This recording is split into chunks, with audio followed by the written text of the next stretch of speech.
എൻ്റെ പൊന്നു സുഹൃത്തുക്കൾ, ഒരു കാഴ്ച കണ്ടാ നിങ്ങൾ? 88 വയസ്സായ ഒരു അപ്പൂപ്പനാണ് ഈ കാണുന്നത്. കണ്ട, ഗേറ്റിന് ഇപ്പുറത്തുള്ള മണ്ണ് കിളച്ച് അപ്പുറത്ത് കൊണ്ടിടുകയാണ് ഈ അപ്പൂപ്പൻ. ഞാനിതിൽ വണ്ടിയിൽ പോകുമ്പോൾ ഞാൻ ഇത് കണ്ടപ്പോൾ കുറച്ചങ്ങോട്ട് വണ്ടി നീങ്ങിപ്പോയി. പിന്നെ എനിക്ക് തോന്നി, അപ്പൂപ്പൻ ഇത്രയ്ക്കും പ്രായമായിട്ട് ഇവിടെ നിന്ന് പണിയെടുക്കുന്നത് കണ്ടപ്പോൾ എനിക്ക് അതിശയം തോന്നിയിട്ടാണ്.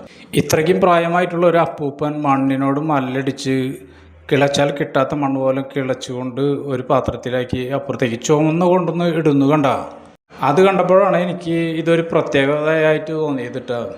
കാരണം ഇത്രയ്ക്കും പ്രായമായിട്ടുള്ള ഒരാൾ ഈ മണ്ണ് കിളച്ച് അതും ചുമടായി കൊണ്ടുവന്ന് ഇടുക എന്ന് പറയുമ്പോൾ ഒരു വീഡിയോ ആക്കാമെന്ന് എനിക്ക് തോന്നി.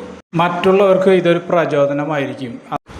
പല പല സാഹചര്യങ്ങൾ കൊണ്ട് പല അപ്പൂപ്പന്മാർക്കും ഇതുപോലെ തന്നെ ജോലിക്ക് പോകാതിരിക്കാൻ വയ്യാത്ത പല അവസ്ഥകളും ഉണ്ടാവും.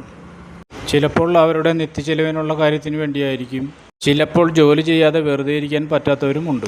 ഞാൻ അപ്പൂപ്പൻ്റെ അടുത്ത് ചെന്ന് ചോദിച്ചു, ഇവിടെ ചെടിപ്പന എന്ന് പറഞ്ഞൊരു പന നിൽക്കുന്നുണ്ട്, അതിൽ അടയ്ക്ക പോലെയുള്ള സംഭവം നിൽക്കുന്നുണ്ട്, അടയ്ക്ക തന്നെയാണ്? അതിനെക്കുറിച്ച് ഞാൻ ചോദിച്ചപ്പോൾ അപ്പൂപ്പൻ പറഞ്ഞത് അത് ചെടിപ്പന എന്നാണ് പറയാം, എൻ്റെ അടയ്ക്കൊന്നും ഒന്നിനും കൊള്ളില്ല. മറ്റൊരു വീഡിയോയുമായി നാളെ കാണാം. ഓക്കെ.